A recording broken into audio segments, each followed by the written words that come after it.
আসসালামু আলাইকুম গাইস। বয়স হলো 20, খেতে খেতে আমার বেড়ে গিয়েছে ভুঁড়ি। খাওয়ার জন্য চলে আসলাম আমাদের মেলার বিখ্যাত ঝালমুড়ি। বাড়ির পাশেই মেলা, রাত করে চলে এসেছি, নাই ভিড় খাই নাই আমরা ঠেলা। আর ওনার ঝালমুড়ির নাম দিয়েছে ব্রেকআপ ঝালমুড়ি। ব্রেকআপ ঝালমুড়ি নাকি অনেক ঝাল, যেটা খাওয়ার পরেই আপনার পেকে যাবে বাল। সরি, মজা করলাম। এই যে দেখতে পাচ্ছেন মামা কিন্তু অনেক ঝাল দিচ্ছে ব্রেকআপ ঝালমুড়িতে।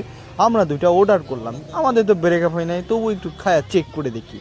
তো আমাদেরটা একটু মরিচ কম দিতে বললাম, তিনি বললো যে ব্রেকআপ ঝালমুড়ি দেওয়ার নাম দেওয়ার একটাই কারণ, যেটা খাওয়ার পরে আপনার হবে অনেক কষা, পায়খানায় লাগবে অনেক বসা।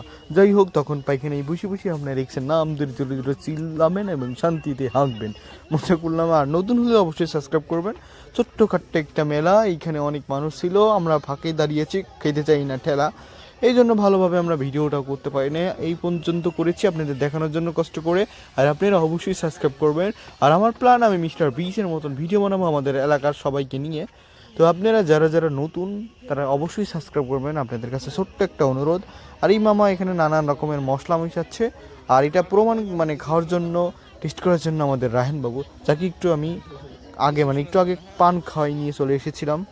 আশা করি সাবস্ক্রাইব করলে নিরাশ হবেন না। আমরা মিস্টার বিজের মতো ভিডিও বানানোর জন্য উদ্যোগ নিয়েছি এবং এটা অনেক টাকা লাগে, সেগুলো জমাচ্ছি। দরকার হইলে ছাগল বেচে তাও ভিডিও বানাবো। অবশ্যই সাবস্ক্রাইব করেন।